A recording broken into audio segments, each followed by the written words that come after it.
could happen under an umbrella tree. Under the Umbrella Tree is a preschool sitcom created by Norin. Norin is a name you may not know, but you may recognize the style of puppetry of. Say, look at this! I've been cleaning out my nest, and I found an old book of my poetry.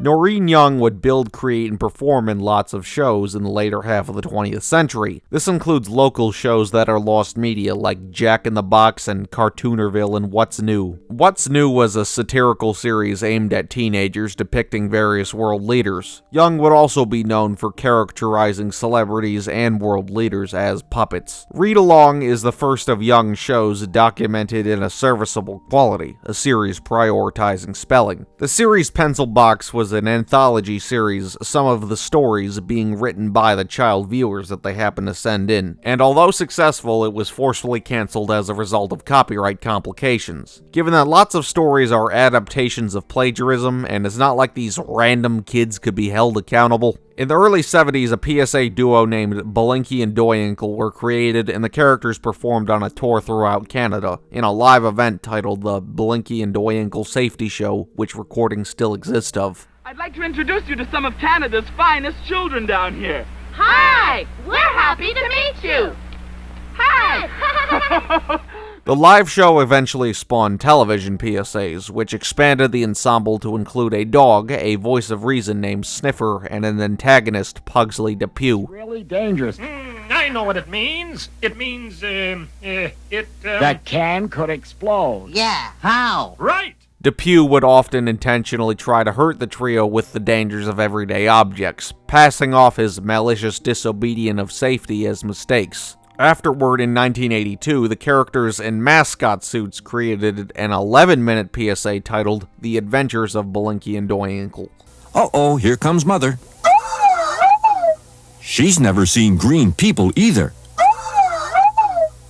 The first show Norin contributed to on a recognizable network internationally was Nickelodeon's Today's Special, premiering in 1981. Nickelodeon being the international distributor, which at the time the network was primarily what we call Nick Jr. or Noggin if you're my age then. The series involved employees at a department store, the store location being used to educate the context and purposes of everyday objects, both acknowledging how every day of the audience's life is special and what the discounted item in-universe is. Young would create the puppet characters Sam Crenshaw, the store security guard, and Muffy Mouse, the rodent infesting the store. The series was acclaimed for its discussion of more serious issues, including alcoholism in an episode featuring Muffy's friend and professional photographer bringing alcohol into the store in which it isn't permitted and beginning to act hostile. Well, I didn't know which way to go. Some helper you are. Get out of the way, I'll do it myself.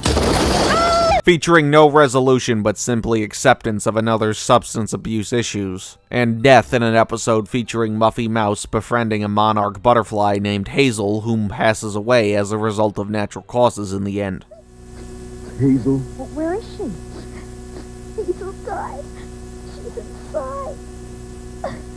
You sure she's dead? Oh, yeah, Jeff. She's not moving and her heart's not beating.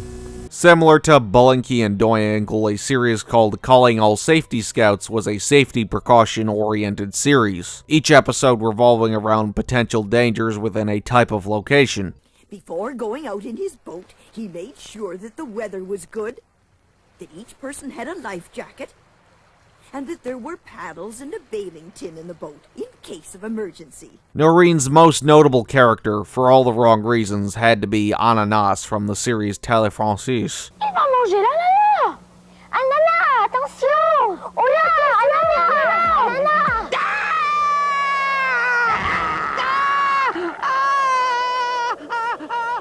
Télé Francis was a French-Canadian show with an emphasis on language skills. French is an official second language of Canada, most institutions being bilingual, so the show became popular as a teaching tool, but lots found Ananas to be unintentionally disturbing. Ananas is a talking pineapple, her name referencing the French word for pineapple. If you can find re-uploads of episodes and clips without a disabled comment section, it's most likely going to be adults reminiscing about the show, mainly being terrified by the, quote, demonic pineapple show. But throughout the years of working on these various shows, Young would develop and pitch the series under the umbrella tree, an educational series involving the daily experiences of a human artist who is roommates with 3 animals within a studio apartment located under an umbrella tree. Muffy Mouse was originally supposed to be one of the animal roommates, but the character was repurposed for today's special since presumably the show had failed to get picked up for multiple years. Norin Young would cast herself as Gloria Gopher, filling the role of Muffy Mouse. Young's brother, Stephen Brathwaite, who was previously the voice of the demonic pineapple and an additional puppeteer on Sesame Street's theatrical movie Follow That Bird, would be cast as Jacob Bluejay. Bob Stutt, who previously played Mort, Muffy Mouse's cousin, and played minor roles down on Fraggle Rock, would be cast as Iggy Iguana. Stutt would go on to play Molly, Lunette's silent dolly, and one of the dust bunnies on the big comfy couch afterward. The human artist would be played by actress and singer Holly LaRock, who had previously appeared as a mother in The Adventures of Binky and Doan PSA. Her insert would be named Holly Higgins. As I described, the show is a preschool sitcom, and that concept may seem contradictory, but on the surface, its unique direction sparingly balances education and comedy, which is the show's greatest advantage. The Umbrella Trio are childlike roommates rather than pets, Holly being the voice of reason rather than a parental figure, which may seem like a disadvantage from limiting storytelling opportunities of discipline, but the mutual agreement of there's not really a boss allows cooperation in instances of conflict. The educational aspect prioritizing real-world scenarios, exaggerating conflicts for comedy but teaching interaction in the real world for educational substance. Conflicts often relating to unknowingly immoral or casual mistakes. There is no group dumbass, all the Umbrella Trio are responsible for conflicts, adding a hint of realism to the accountability conflict resolutions. The comedy from the unrealistic plot points of the episodes, sparingly balancing fiction and non-fiction throughout. Like any show with the format, there are exceptions obviously, but great examples include the episode I Am an Artist, where the newspaper is holding art contest where special buttons can be awarded. The Umbrella Trio each desires to acquire a button. Iggy disregards Holly, the professional artist's suggestion of time and effort increasing chances of awarding victory. Iggy's stick figures are not awarded, unlike Jacob and Gloria's more time-consuming illustrations. So in a measure to get the button, he takes Holly's old drawing and signs his name below, and receives a button. But unexpectedly, Holly's drawing is so good enough to be printed in the newspaper, which the whole neighborhood will see. So at the fear of plagiarism being recognized, rather than immediately confessing to it, Iggy has to collect the newspapers to replace Holly's drawing. But of course that doesn't work out because that objective is impossible. And after discovering the immorality, Iggy agrees to tell the newspaper company themselves that he did not earn the button, allowing comedy from Iggy's attempt to accomplish the impossible and the educational value from explaining the mathematics of effort and the immorality of plagiarism. The episode The Wedding features Holly and the Umbrella Trio's friend Jeannie getting married, so Holly purchases a large dress for the occasion. The Umbrella Trio becomes curious as to Holly's large purchase, discovering the dress, and Gloria becomes curious as to how she'd appear in it. While Holly is away, Gloria convinces the entire Umbrella Trio to lift her up so she can fulfill her curiosity, but are caught in the dangerous process. Gloria holding herself accountable for putting the Umbrella Trio in danger and creating a risk of damaging something valuable and invading Holly's privacy, allowing comedy from Gloria's absurd and dangerous solution to her imagination and educational value from the conceptual explanation of a wedding, the values of privacy, and the resistment of immoral desires. The episode Jacob's Girlfriends, featuring Jacob entering a dance contest with another bird, Arnett, that he believes is a bad dancer. But because he a player, he also gets the opportunity to participate in a dance contest with Darlene, a professional ballerina. So in an attempt to not upset Arnett and increases his chances of contest victory, he has to dishonestly claim his grandmother is sick. Out of concern, Arnett wants to visit his ill grandmother, escalating into Gloria agreeing to portray her, the portrayal backfiring. Worm soup! Worm soup! Yeah, Jacob, I can't eat worm soup. I'm a gopher, not a bird. A gopher? No, poor Granny. She's so sick. She thinks she's a gopher. I am a gopher, Jacob, and I'm not eating worm soup even to play a trick on your friends. Jacob! Allowing comedy from Jacob's absurd solution and educational value from the displaying of the importance of scheduling, commitment, honesty, and resisting greed. It's a fairly low-budget show, and it is notable with the actor limitations. There are instances where secondary characters show up, and the actor who plays the secondary character is also one of the main cast members. In the earlier episodes, which definitely feature less creative solutions, the main puppet character is established to be missing. Boy, Gloria will be disappointed she wasn't here to see this. Separate episodes about both Holly and Iggy's cousin, featuring the relative being played by the same actor. There's no need to getting your knickers in a twist. Lorraine! You're back! That I am. You aren't riding your bike? Not this time, Gloria. It's so good to see you, but there's no time to talk. I know, Holly, and I'm sorry things has worked out this way. To combat limitations, Holly LaRoe would begin puppeteering the secondary character, Mitzi the dog, Gloria's best friend. Hi, Gloria. Hello, Mitzi. Hi, Holly.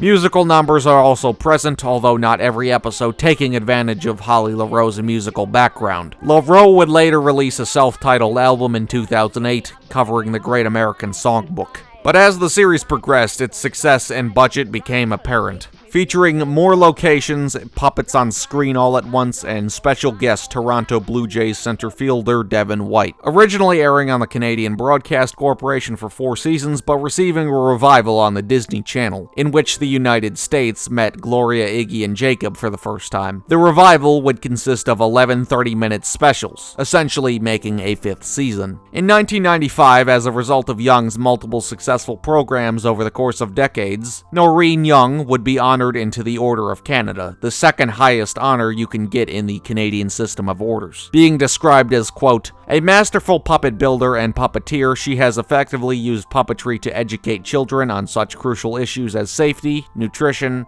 environmental awareness, and addictions. She has also delighted adults and children alike with her puppets Iggy, Jacob, and Gloria in Under the Umbrella Tree, the popular television show she produced. Her Canadian family-oriented programs, all of high quality, have been a breath of fresh air in a medium often dominated by other countries and by violence. Under the Umbrella Tree would air between 1987 and 1993 for 285 segments counting the specials, and would syndicate until 1997, Disney not utilizing their syndication rights afterward. The syndication rights expiring in 2005, Norin Young now assuming full series ownership, allowing the first official home media releases with 8 DVDs cherry-picking episodes with about 4 to 5 episodes per release. The 4-episode DVDs containing 1 special, and unfortunately this was not a home media release of the entire series. And despite its success in its home country and multiple years of international syndication, Under the Umbrella Tree has faded into obscurity. But it's by no means forgotten. The characters would still appear elsewhere after the series run. In 1994, Iggy Iguana would make a brief appearance in a Canadian TV movie titled The Biggest Little Ticket. Yeah.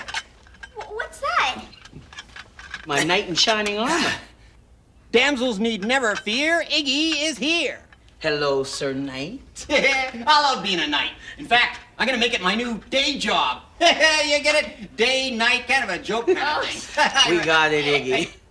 Later, in 1996, Young and Bob Stutt would become main cast members on Sesame Park, which is the Canadian version of Sesame Street. Sesame Street, debuting in 1969, has had over 30 alternate international versions to varying degrees of success, with the American originals version's emphasis on real-world settings and concepts. To reach its fullest educational potential internationally, international shows had to be created. Especially in regards to language and currency skills, a song about a language function or the worth of a dime doesn't really work with a dub if different from English or the States. Given the original being in English, the American would syndicate in Canada with some edits and some exclusive segments and Muppets under the name Sesame Street Canada as early as 1973, but a full Canadian Sesame Street series starring the exclusive Sesame Street Canada Muppets was successfully created in 1996 and would air until 2002. Given that it was for Canadian preschoolers, it was consistently bilingual, allowing lessons in both English and French. And some American English-speaking Muppets like Prairie Dawn, Grover, and the big dog himself, Elmo, would make guest appearances. Norin Young would take over as Dodie, the elderly bush pilot, and Bob Stutt would take over as Basil, a childlike polar bear who struggles with learning French. Thankfully, his best friend Louis is bilingual. In 2005, Young would found an annual puppetry festival titled Puppets Up, in which the Umbrella Trio would serve as spoke animals in character throughout. By 2020, I think we all needed a good laugh and a smile. So an Under the Umbrella Tree reunion short titled The Mask Special was created featuring the entire cast, including Holly, all being shot on blue screen of still frames of the original set from the show. That was an idea of Travis and Ryan Gordon, two cousins who wanted to do something, and they really liked the show. So Travis, who used to teach at Algonquin College, which is in their video department, he did an amazing job of taking Umbrella Tree shows and using the backgrounds from those shows to create the background for this new tape that we did just a year ago. It was like a miracle. Featuring comedy from Jacob's over-preparation and education for the reason Holly has been forced to quarantine being separated, and further recommended measures to avoid sickness. Yet another reunion would be held in 2022, a Canada Day celebration video titled What Makes Canada Awesome, in which the Umbrella Trio make guest appearances together in. As of 2 months ago, cameos featuring Gloria and Jacob became available to purchase. Hi, everybody. I'm Gloria the Gopher. This is Jacob Blue Jay, and we're on Cameo. Yeah, right you are, Gloria. The brief reunion specials being a testament to its street cred.